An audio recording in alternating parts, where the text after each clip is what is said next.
Unit 12, Section 4, Independent and Dependent Events. Again, please make sure you read over the definition so you get an idea of how to solve the following problems. So how do we identify independent and dependent events? Well, tell whether the events are independent or dependent. You roll a 5 on a number cube, then you roll a 6. Well, if you roll a 5, which is part of the 1 through 6 on the cube, then you roll a 6, then they're both dependent on each other. So that's independent.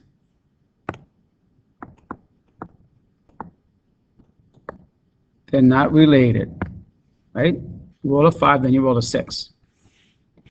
You do number 2.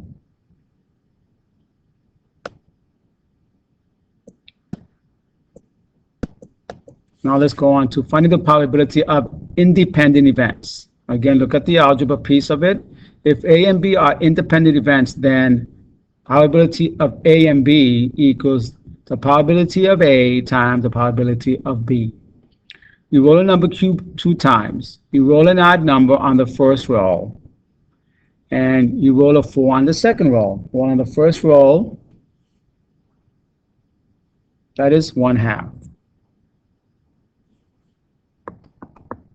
Times, you roll a 4 on the second row. Well, that's 1/6. Odd number on a number, remember, I reduced 1/2, which was 3/6, became 1/2 times 1/6. So the final answer is 1/12. Do not do, the example has been repeated, so cross that one out.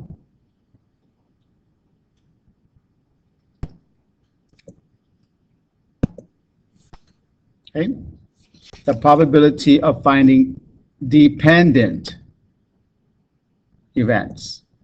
Okay, so again, look at the algebra piece. If A and B are dependent events, then the probability of A and B equals the probability of A times the probability B given A. So make sure you read that over again. So the probability, you are beginning at 1,000 piece jigsaw puzzle that is in the shape of a rectangle. You randomly choose a piece from the box. You pick a corner piece. Well, how many corners are in a rectangle? 4. So it would be 4 out of 1,000. So probability of C, the corner.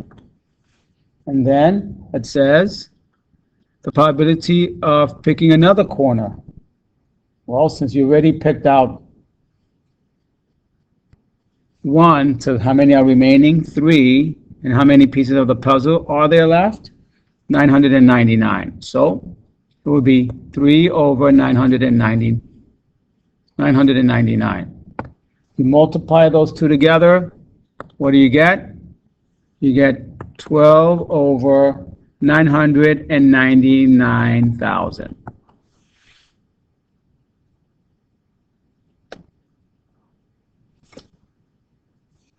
Okay, so let's do one more example, and then I'll let you do the next one after that. Independent versus dependent. Tell whether the events are independent or dependent, then find P, A, and B. In a box of 10 parts, 3 parts are defective. You randomly choose a part, then you randomly draw a second part without replacing the first part. Find the probability that both parts are defective. So 3 are defective out of 10 would be 3 out of 10. Times the second part, right? You're not replacing. So how many are left? 2 out of 9. And that would be 6 over 90. So this is dependent. One is dependent on the other, dependent event.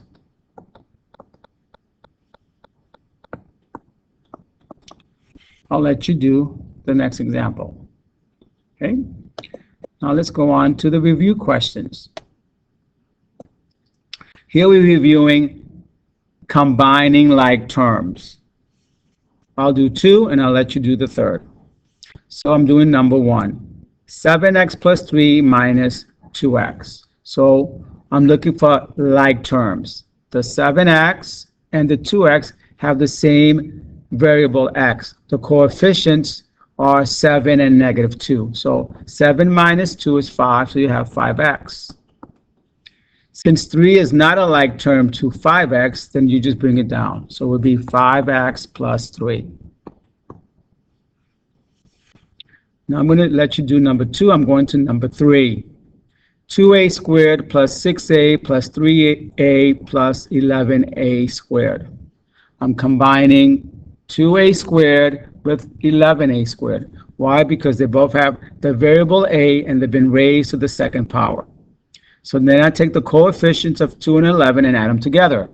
I get 13a squared plus the sum of 6a plus 3a. Since they both have a in common, I'm just adding the coefficients, 6 and 3. So it will be 9a.